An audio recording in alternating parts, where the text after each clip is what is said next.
Or at the very least, if it's not yet, it will be at some point. That's the lie we tell ourselves.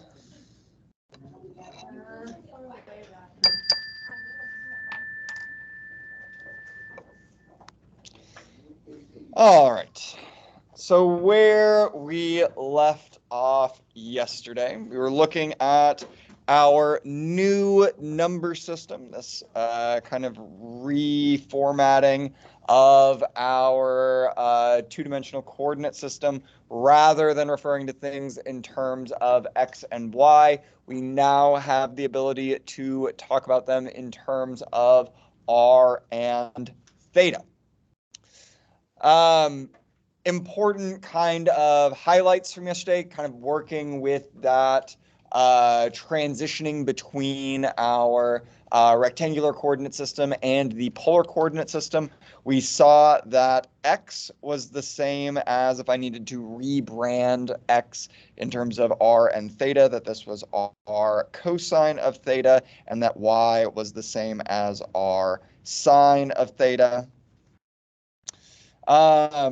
Likewise, if we needed to go the other direction, then we could say that r was equivalent to the square root of x squared plus y squared. And we had two different equations that we could set up for our theta.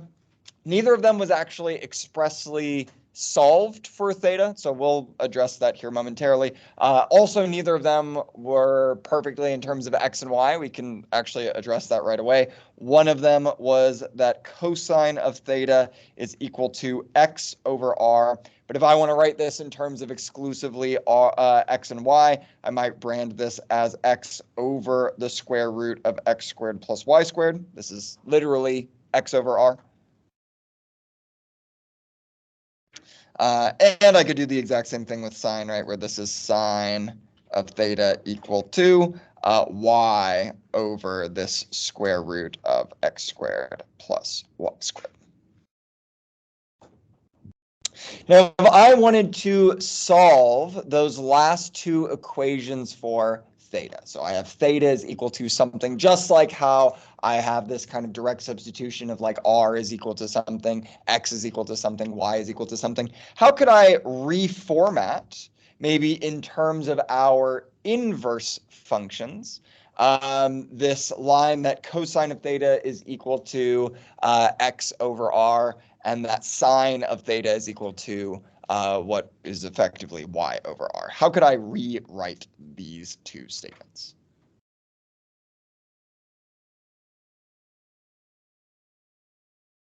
What is theta going to be equal to?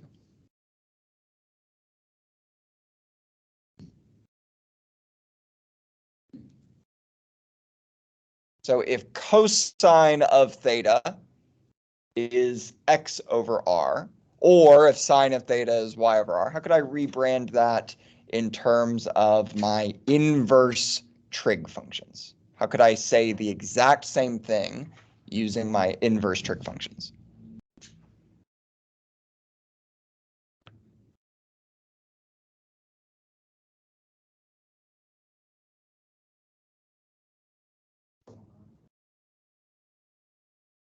No, that's solved for y, not for theta. Or solved for x, not for theta. Either way. We're solving for theta. We're trying to get, so right now we have a way to take x, replace it with something in terms of r and theta. We have a way to take y, replace it with something in terms of r and theta. We have a way to take r and replace it with something in terms of x and y. The only thing we're missing is a way to take theta and replace it with something in terms of x and y.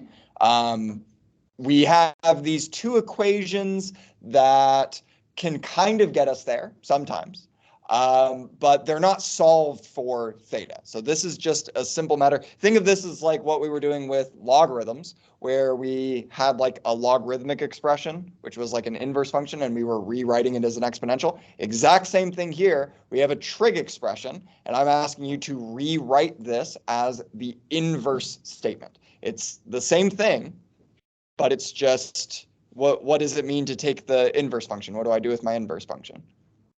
I swap the x and my y. If cosine of theta is equal to this ratio, then theta should be equal to the cosine inverse of x over the square root of x squared plus y squared. Or theta should be equal to sine inverse of y over the square root of x squared plus y squared. Assuming that theta is not a quadrant 3 angle. If theta is a quadrant 3 angle, then we're kind of busted here because our inverse trig functions can't reach the third quadrant. But barring us living in a quadrant 3 angle, this is kind of a fairly sufficient way to go about doing this.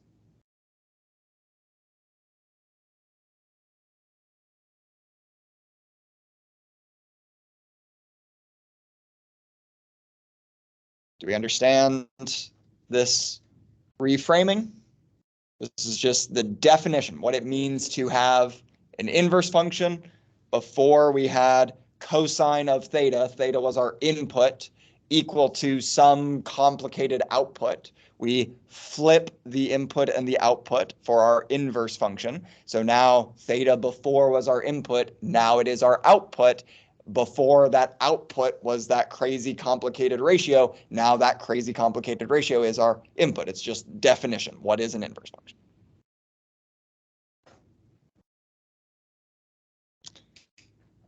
All right. So yesterday, we were focusing on switching between specific points. So we had like an exact value of r and theta, and we were rebranding it in terms of x and y, or we had an exact value of x and y, and we needed to rebrand in terms of r and theta. That is still going to be a very, very useful skill. We'll use that more over the course of kind of the next week and a little bit. But what we're going to be looking at with example 5 and 6 here is rather than taking an exact point, we are going to be taking an equation and reformatting from either being a rectangular equation that takes in x, y information to change it to be a polar equation that takes r theta information, or the opposite. We'll take a polar equation and rebrand it to be some kind of rectangular equation. So for instance, looking at 5a here, we are given that 3x minus y is equal to 6.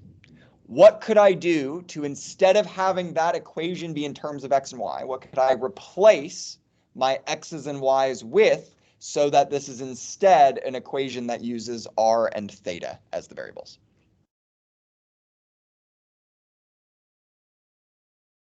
Can I just say that x is equal to theta and that y is equal to r? Okay, so we're going to use our fact that x is equal to r cosine of theta and that y is equal to r sine theta. Everywhere we see an x, we replace it with an r cosine. Everywhere we see a y, we replace it with an r sine. This equation becomes 3 times r cosine of theta minus r sine of theta equals 6.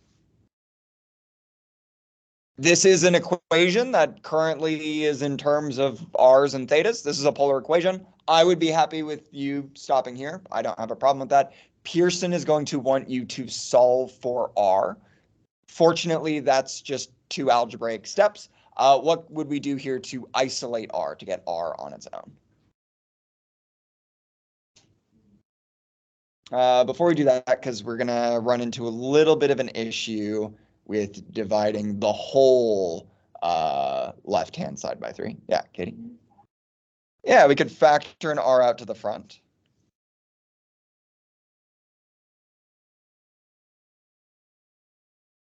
And then what do we need to do here to isolate r?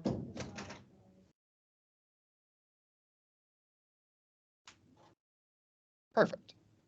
And so we get that r should be equal to 6 over 3 cosine of theta minus sine of theta.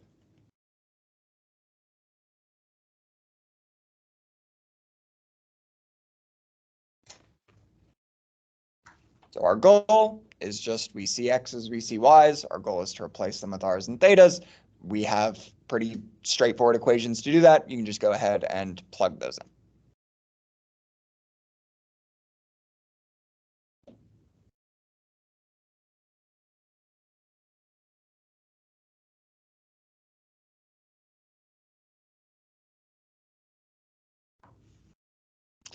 We can do the exact same thing.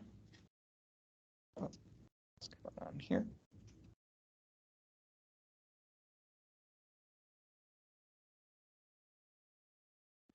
Friend. Goodness.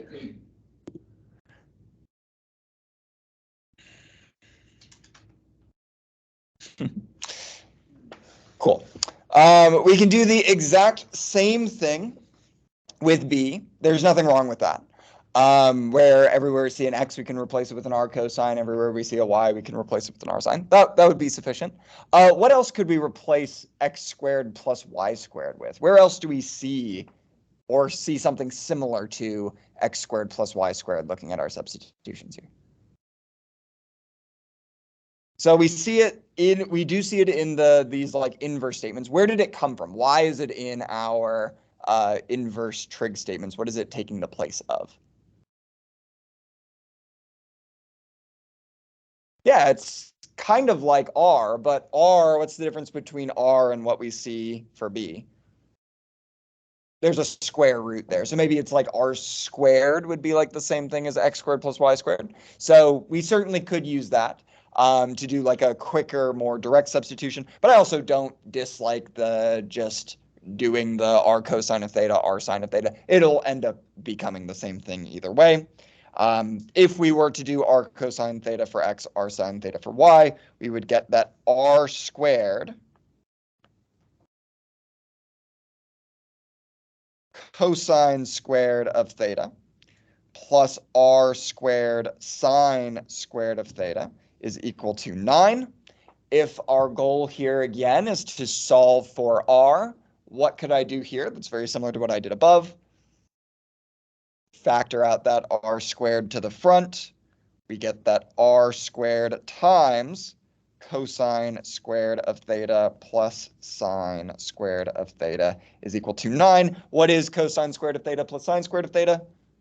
That's just 1. And so we get that, exactly what we kind of suspect, that r squared is equal to 9. Again, if I'm solving for r, take the square root of both sides, r would be equal to 3. Which feels like we've just found a value. Oh, our answer is 3. No, this is an equation. It's an interesting equation. In fact, we could think about what kind of equation we get when r is fixed at 3, when the radius is fixed at 3, and the theta is allowed to be whatever it wants to be. It's a free variable. What would that trace out if r is fixed at 3 and the radius is, or not the radius, but the angle can be anything? What shape will we get? Yeah, it's just going to be a circle, right? That constant radius fixed at 3, theta can range to be anything. As theta increases from 0 to 2 pi, it will trace out the boundary of a circle. This shouldn't be horribly surprising because x squared plus y squared equals 9 is the equation for a circle centered at the origin with a radius of 3. Way back from Unit 1, looking at that distance formula, looking at that equation for a circle. This is exactly what we found. Notice here, the polar representation for a circle is just r equals 3. So much nicer than saying something like x squared plus y squared equals 9.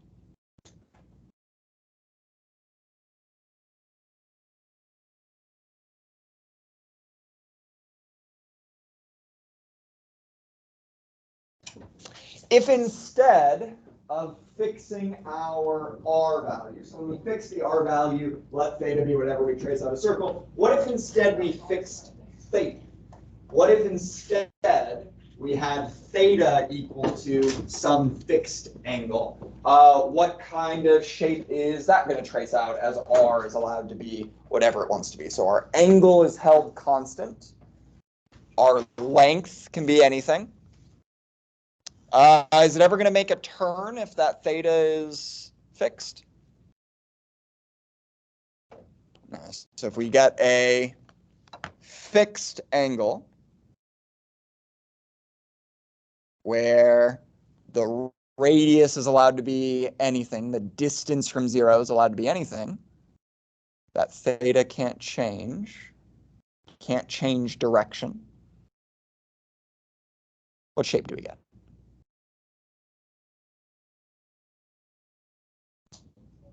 Say again? So a circle would require us to kind of rotate around. And here we're saying we can't rotate. Our angle is held in place. Yeah, it's just a line. So when theta is fixed and R can be anything, you just get a straight line.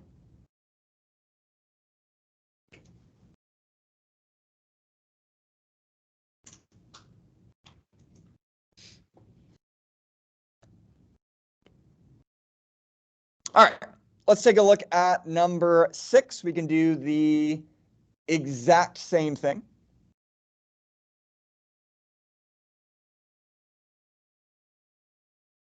Are you laughing at Dr. Guffey's drawings? Yeah, absolutely. It's been back there for a while. Yeah. I think you guys are the first ones to notice.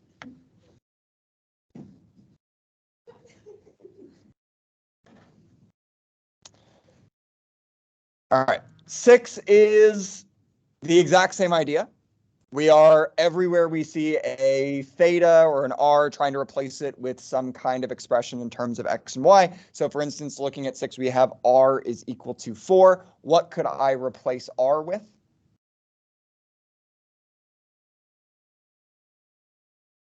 Yeah, absolutely. This is the same as the square root of x squared plus y squared is equal to 4, which again is totally fine. I don't mind that, but we could also say that this is that x squared plus y squared is equal to 16, squaring both sides. And either way is fine. I don't mind.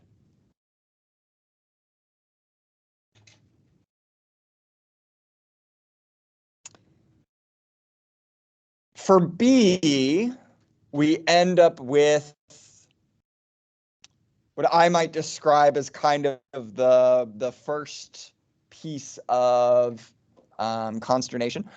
We do have an ability to directly substitute for theta, right? That was kind of what we established at the front end of this, was theta is equal to something. It's a little bit messy, but certainly we could replace theta with this cosine inverse statement. We certainly could replace this theta with this sine inverse statement. There's nothing wrong with that. That would work.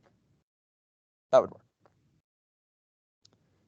We could also consider taking the sine or cosine of both sides here, and then think about substituting cosine of theta or sine of theta for something. Ultimately, it's going to amount to the same thing.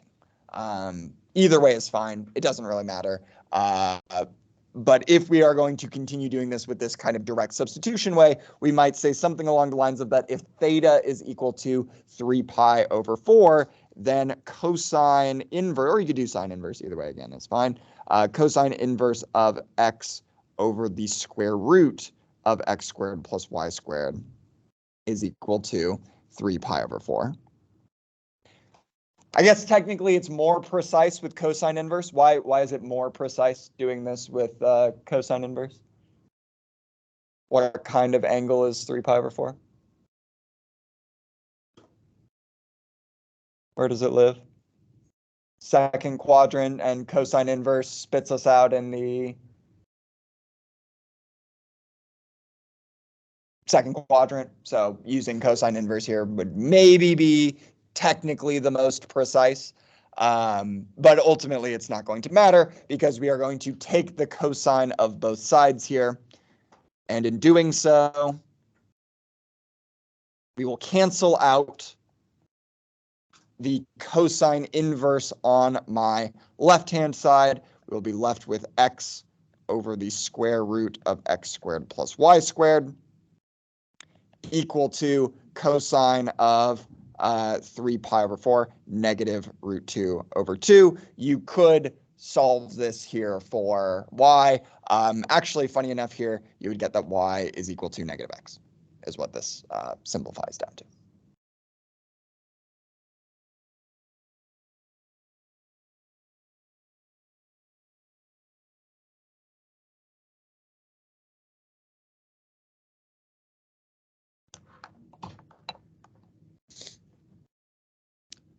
Questions?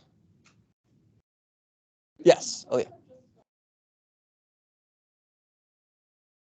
So notice that what we got was an equation, not a value. So ultimately, that is kind of part of what we did, right? We did eventually take the cosine or the sine of both sides in order to get that. But we can't just say like, this is like,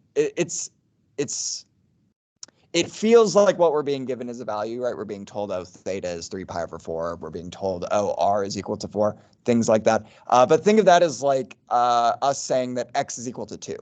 X is equal to 2 isn't a value. It's a line that goes up and down. Likewise, y is equal to 4 is not a value. It's the line that goes, it's the horizontal line that's fixed at a height of 4. Likewise here, we can't just jump straight to the unit circle thing. If we're being asked to convert the equation, all we're being asked to do is everywhere we see an r or a theta, replace it with an x or a y, some expression of x and y. And so we don't even need to resolve this until the very end where we're trying to like extract the x and y from this mess that we have. At which point we do take the cosine of both sides, at which point we do then use the unit circle knowledge to say that that's going to be negative root 2 over 2.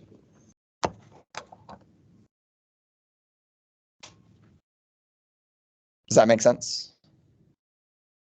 So our goal is actually like very, very simple. We're not trying to find anything. We're not trying to like solve for anything. We're just trying to rewrite the expression either so that all of our variables are x's and y's, or so that all of our variables are r's and thetas. That's our only goal.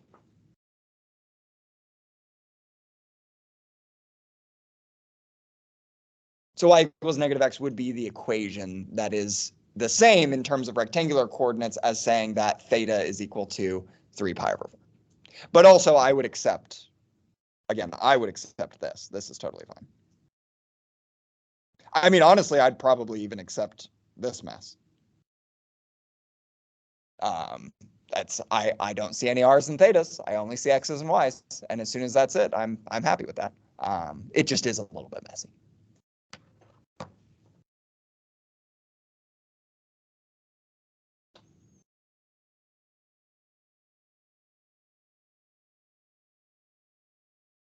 Good question.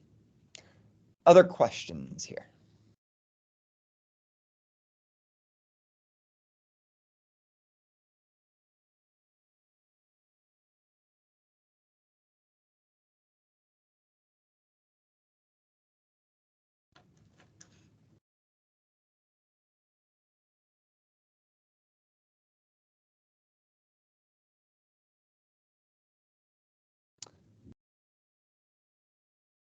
All right. Well, that is where we are going to stop for today, such is the consequence of having a 30-minute class. We'll talk about, let's see, how much time do we have tomorrow? Is that 45? 45. We'll start on our complex number section tomorrow, which will be very, very fun. Take a couple of days on that. Maybe 3, honestly. We'll see. And then we'll get into vectors, which will be highly entertaining.